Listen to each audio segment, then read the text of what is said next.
시작합니다. 약간 쑥스럽습니다만 이렇게 또 예, 그럼 그 전 얘기는 녹음이 안 된 거네요. 예, 더 다행으로 생각을 합니다. 예. 자, 4장 12절에서부터 16절 말씀 중에 이제 제일 중요한 건 이 말씀의 정의와 속성을 말하고 있는 12절이에요. 이제 이건 하나씩 그냥 쪼개면서 봐야 될 것 같아요. 하나님의 그 말씀은 살아있다. 근데 여러분 여기서 말씀을 살아있다라고 이렇게 표현하는 거는 너무 당연한 얘기잖아요. 그런데 여기서 말씀이 이렇게 조엔 살아있다라고 표현하는 이유는 그 반대 개념이 있는 걸 강조하기 위함입니다. 반대 개념이 뭐냐 하면은 말씀이 아닌 것은 죽어있다라는 것을 강조하는 내용이에요. 그러니까 말씀이 살아있다라는 것은 어떤 당연한 것을 강조하는 얘기가 아니라 그 반대의 개념을 강조하는 얘기입니다. 오히려.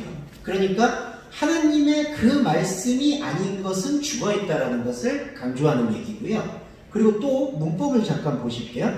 여기서 관사를 사용해서 하나님의 말씀을 보통 명사로 사용하지 않고요. 하나님의 그 말씀이라고 해가지고 고유명사를 사용하고 있습니다. 그러니까 영어로 풀이를 하면 이게 the logos가 되는 거죠.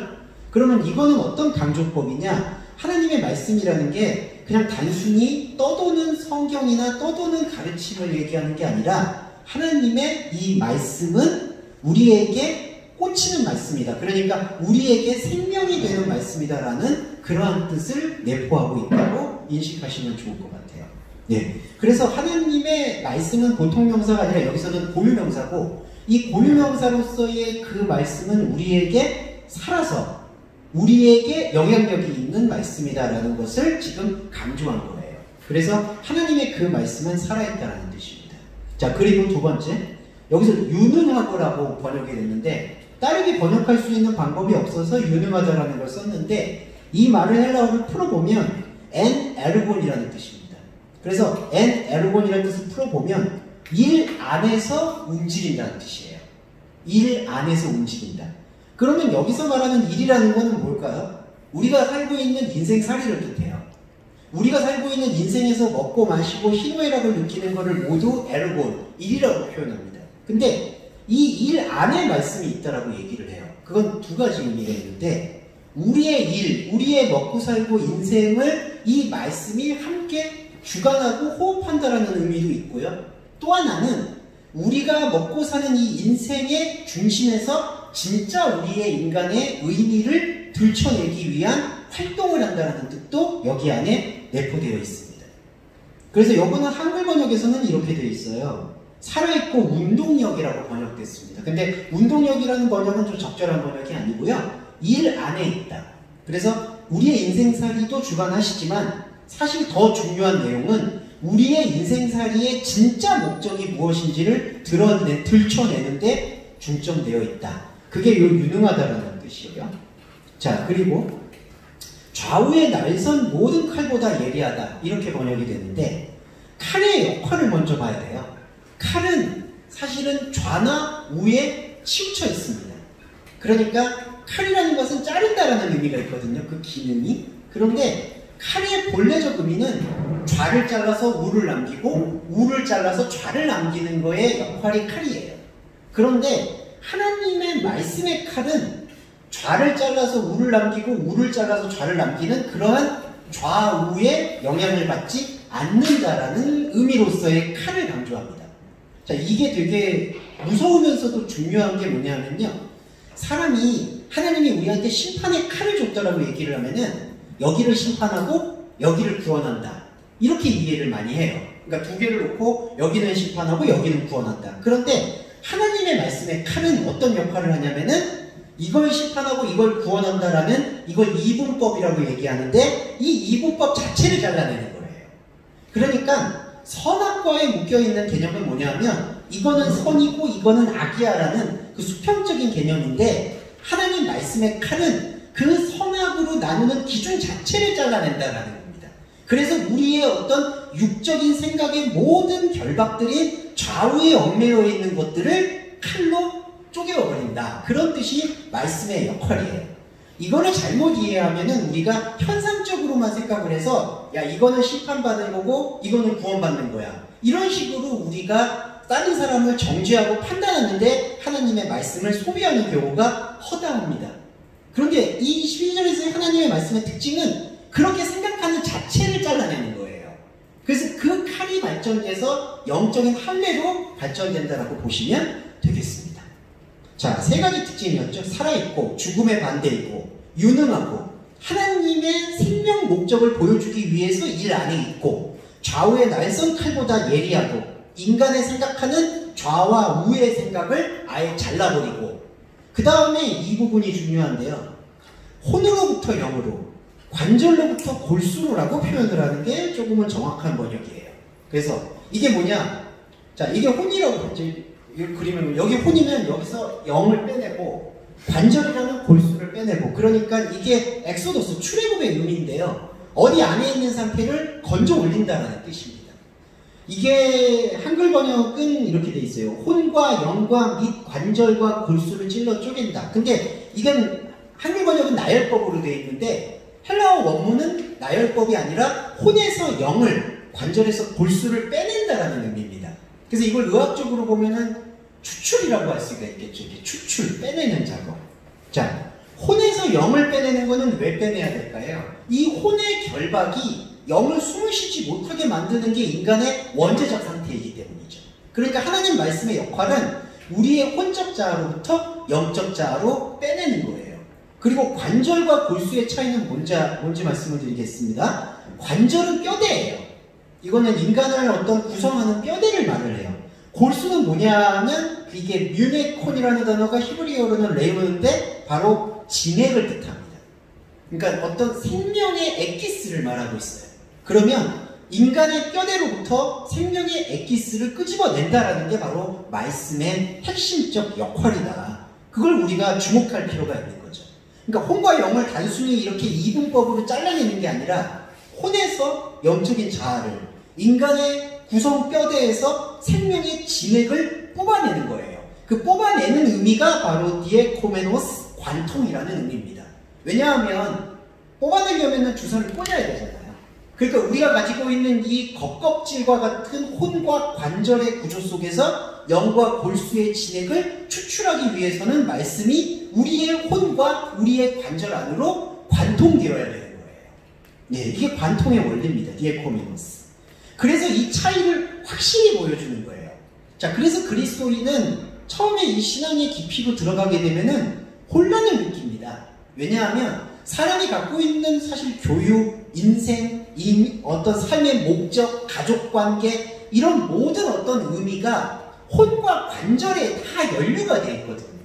그러니까 사람은 자기의 존재의 의미나 목적을 혼과 관절의 구조 속에서 찾아내고 그걸 동력 삼아서 미래를 설계하고 사람들과의 관계를 맺고 심지어 인간의 감정조차 거기서 기뻐하고 슬퍼하고 분노하고 안타까워하고 그러면서 소비하면서 살아갔던 거예요. 그런데 하나님의 말씀을 듣는 이 순간순간들이 쌓이게 되면은 우리가 당연한 것으로 느껴왔었던 그 혼과 관절 영역에서 느꼈던 자신의 생각들 속에서 부여받았던 감정과 이성과 느낌과 심지어는 종교적 은혜마저도 이게 과연 하나님의 진리의 말씀과 무슨 관계가 있는가라는 그 무의미와 맞닿게 됩니다.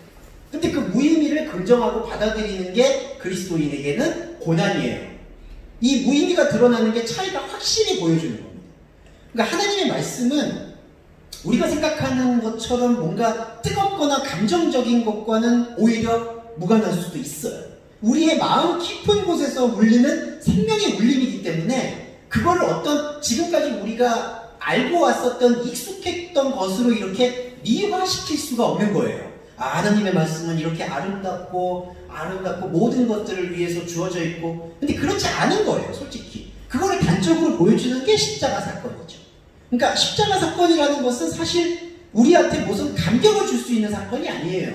우리의 죄의식과 우리의 정말 하나님과 달랐던 마음을 완전히 보여주는 사건이니까 사실 그 십자가 사건을 이렇게 목격하고 생각하고 묵상한다는 것은 인간의 가장 수치심을 드러내는 행동인 겁니다. 그러니까 이게 낯선 거예요. 그런데 그 낯선 것을 하나님의 말씀은 끝까지 밀고 가는 거예요. 그 차이를 확실히 보여주는 것.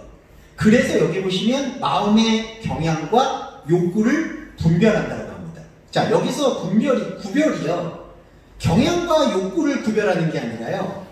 마음의 경향 속에서 경향을, 욕구 속에서 욕구를 보여준다는 뜻이에요.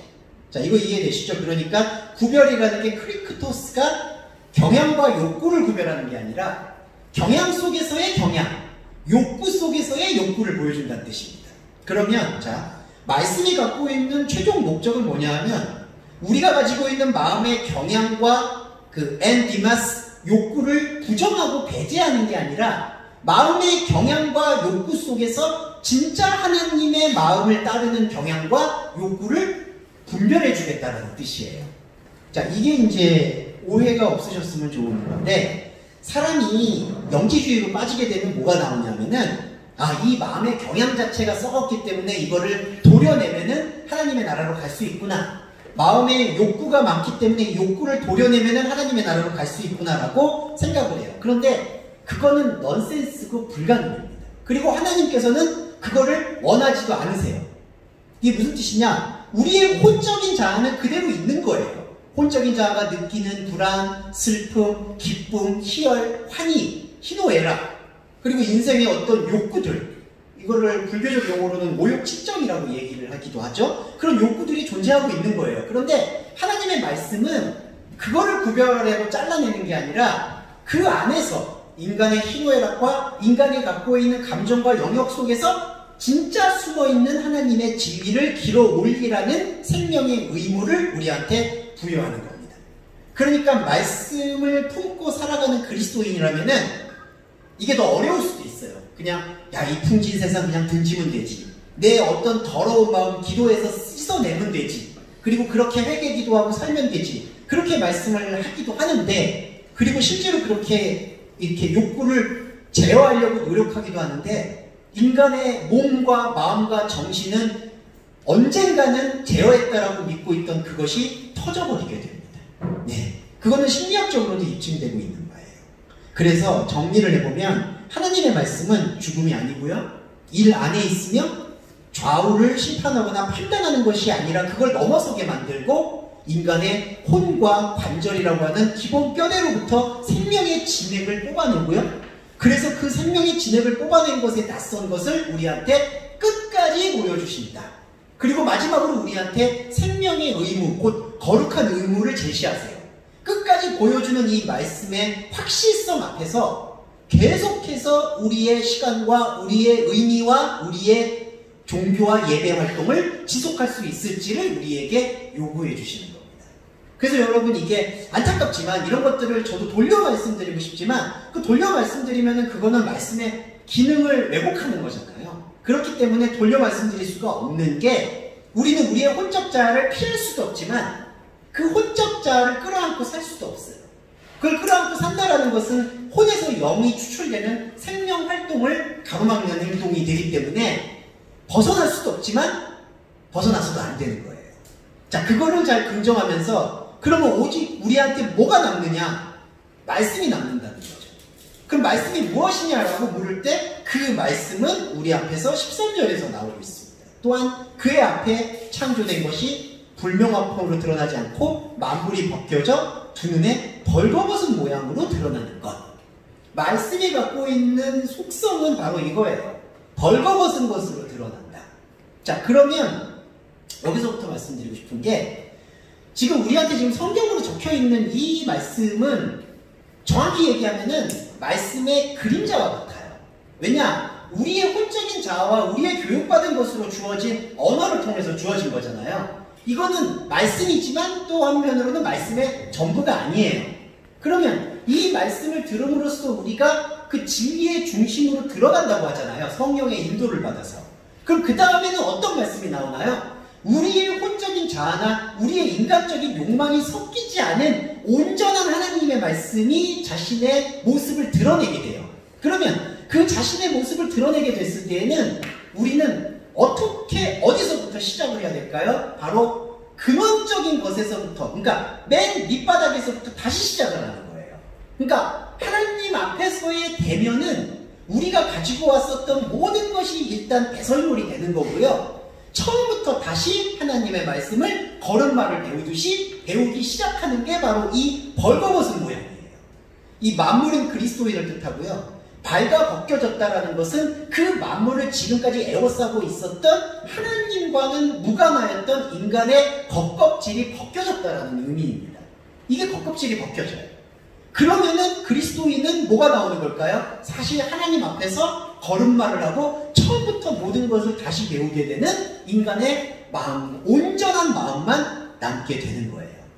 자, 그런데 여기서 우리가 미혹당하지 말아야 될 게 바로 여기서 중요한 게, 인간이 벌거벗겨지면 창세기에서도 말하지만 또 다른 수치심이 생겨요. 그럼 내가 지금까지 배운 게 뭔데, 내가 지금까지 해온 게 어떤 건데, 내가 지금까지 쌓아올린 게 어떤 건데, 이러면서 인간에게는 그런 것들이 수치심과 결합이 되면서 창세기에서 말하듯이 무화과 나무로 다시 치마를 만들려고 해요. 그러니까 이 발가벗겨진 것을 솔직하게 인정하고 하나님과 함께 소통할 마음을 갖기보다는 인간이 지금까지 혼적자에서 쌓아왔었던 자신의 생각과 자신을 규정해왔었던 모든 것을 통해서 다시 거기로 돌아가려고 하는 욕구가 발동을 한다는 거예요. 그래서 인간에게 갖고 있는 그리스도인의 영적인 전쟁이라는 건 다시 돌아가려는 그 욕구를 끊어내고, 그 수치심이 우리한테 계속해서 공존하고 있다 하더라도 하나님의 말씀 앞에서 계속 발가벗겨진 채로, 노출된 채로 나아가는 그 영적인 활동이 우리한테는 중요하다, 필요하다, 결정적이다라고 얘기를 하는 거예요. 그래서 13절 후반부에 그를 향하는 우리에게 이 말씀이 주어진 것이다 라고 얘기를 하고 있는 겁니다. 그러니까 벌거벗음의 수치심을 우리가 이겨내야 되는 거예요. 왜냐하면 그 수치심은 우리 인간의 의지를 발동을 시키기 때문에. 그러니까 하나님 말씀 앞에서의 대면이라는 것은 나한테, 그러면 나의 의지와 나의 생각이 어떤 의미와 어떠한 근거도 없다 하더라도 우리는 피할 수 없고 하나님의 말씀 앞에서 계속 지속을 시켜야 되는 거예요. 자, 그 지속을 시키는 걸음마와 같은 상태에서 우리한테 뭐가 나오냐면요, 14절에 호몰로기아스가 나오는데 이게 바로 고백의 말씀입니다. 고백의 말씀이 뭐냐면은, 자, 아까도 말씀드렸듯이 우리가 말씀이 이게 같은 차원인데 두 개로 나눠지잖아요. 자, 우리한테 하나님이 당신의 뜻을 설명하기 위해서 우리의 생각으로 주어진 말씀이 있어요. 이게 바로 성경 말씀이죠. 그러면 이 성경 말씀을 통해서 우리가 이 성경 말씀을 해석하고 듣고 이해하는 과정을 지금 저와 여러분이 함께하고 있어요. 그게 영적 예배예요.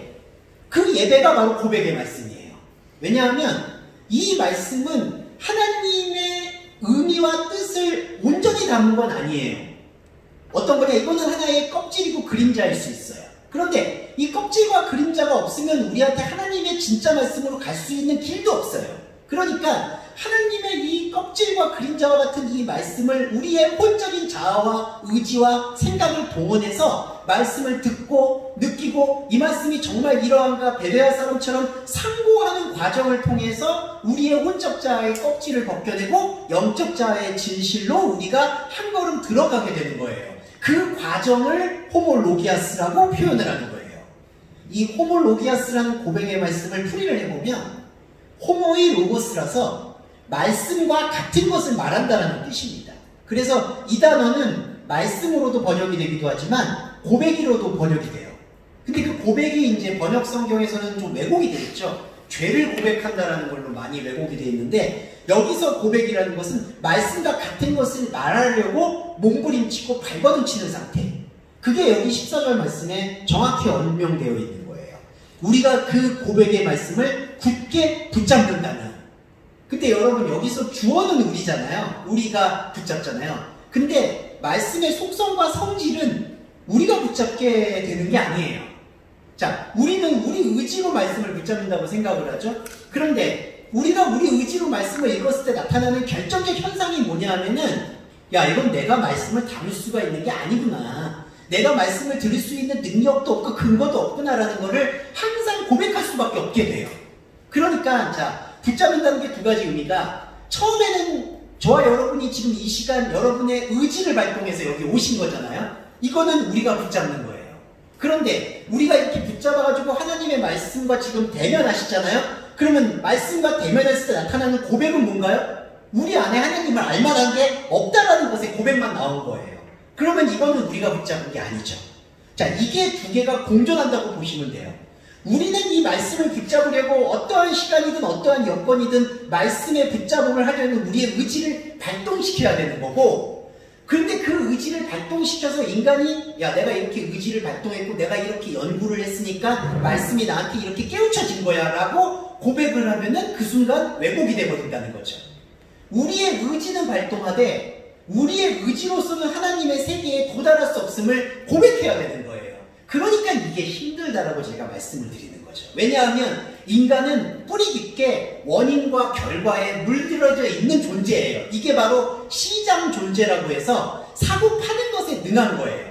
내가 이거를 지불을 했으니까 내가 이 정도는 가져와야지. 이게 인간이 갖고 있는 뿌리 깊은 사상이에요. 근데 예수님이 시장의 자판을 왜 둘러 엎으셨는가요? 그거를 종교로 만들어버리니까 엎으신 거예요.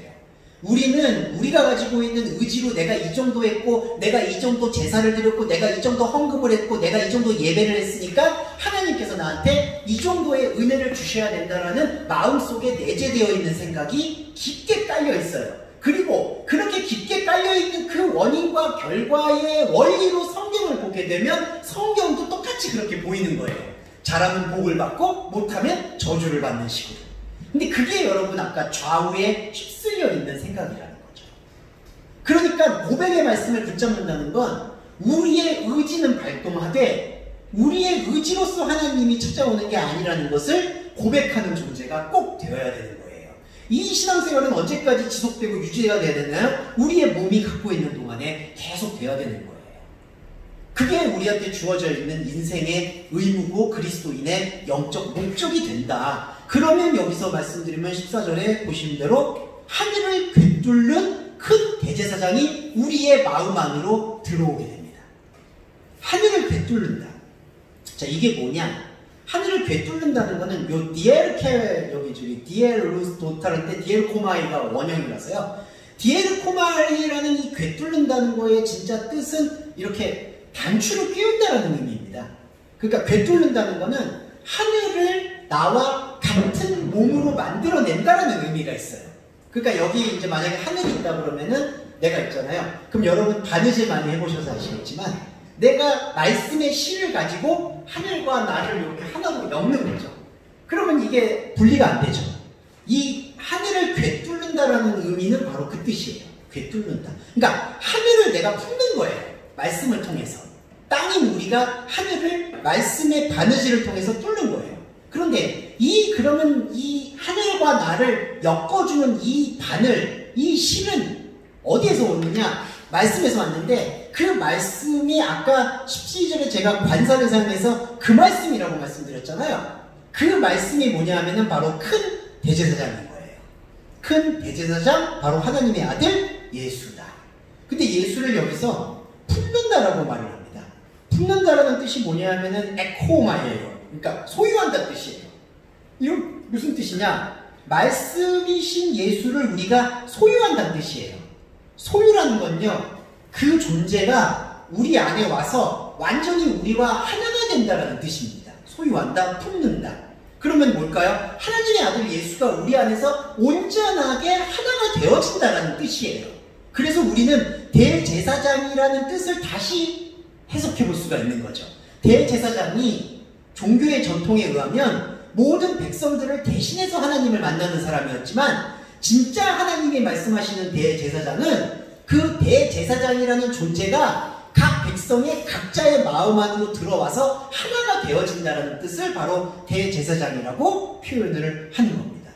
그래서 여기서 큰 대제사장이라고 표현을 했는데 여기서 크다라는 것도 양적으로 크다라는 뜻이 아니라 차원이 다른 큼을 예표하고 있다. 이렇게 정리를 해볼 수가 있는 거죠. 자, 그래서 여러분 이 과정을 다시 복기를 해보면 여러분과 제가 하나님의 말씀을 우리 의지로 고백할 수가 없다라는 말을 말씀의 풀이를 통해서 짚어내셨어요. 그게 굳게 붙잡는 행동이에요. 여기서 불순물은 있을 수가 없는 거예요. 우리의 의지로 하나님을 고백하거나 알 수가 없다라는 것을 우리는 선포할 수밖에 없는 거예요. 그러면 우리 안에서 하늘이 같이 딸려 들어오는 거예요. 하나님의 차원이신 하늘이 땅의 차원인 우리 안으로 함께 들어오면서 그 함께 들어온 존재는 바로 그리스도 예수임을 우리가 소유하게 되는 겁니다.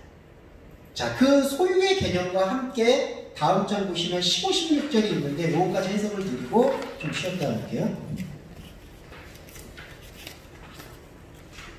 자, 이제 하늘과 땅의 차원을 하나로 꿰뚫었고 그걸 묶었어요. 자, 그러면서 15, 16절이 등장합니다.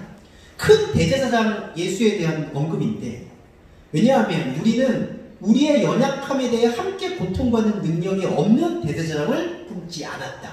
그 얘기는 반대로 얘기하면 우리의 연약함을 함께 고통받는 능력이 있는 대제사장을 품었다는 얘기예요. 자, 그렇죠? 그러면 자, 함께 고통받는다는 뜻과 연약함을 먼저 말씀을 드릴게요. 연약하다는 건요, 힘이 없다는 뜻입니다.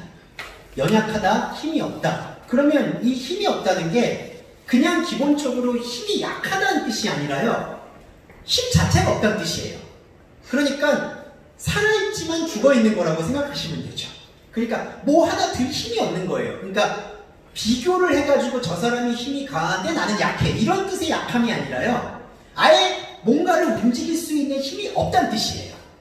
그러면 뭔가를 움직일 수 있는 힘이 없다는데 그 뭔가를 움직이는 힘이 뭔가요? 말씀을 향한 우리의 능력이에요. 그게 없다는 뜻이에요.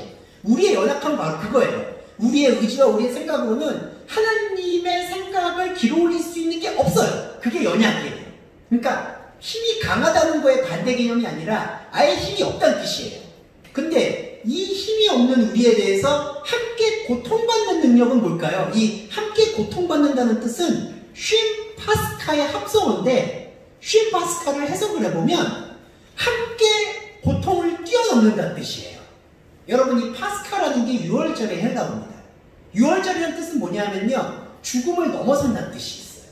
그러면 여기서 함께 고통받는다는 뜻은요, 감정적으로 우리와 함께 아파해 주신다라는 의미가 전부가 아니라 우리가 가지고 있는 힘 없음을 대신해서 우리로 하여금 이 죽음의 골짜기를 함께 건너게끔 만들어준다라는 부활의 생명이 여기에 담겨 있는 거예요.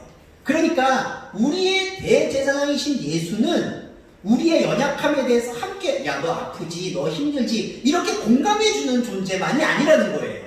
물론 그것도 수행해 주실 때가 있겠죠, 예수님이. 하지만 예수님의 공생애를 보시면 예수님이 그렇게 공감과 능력이 뛰어났다라고 볼 수는 없어요.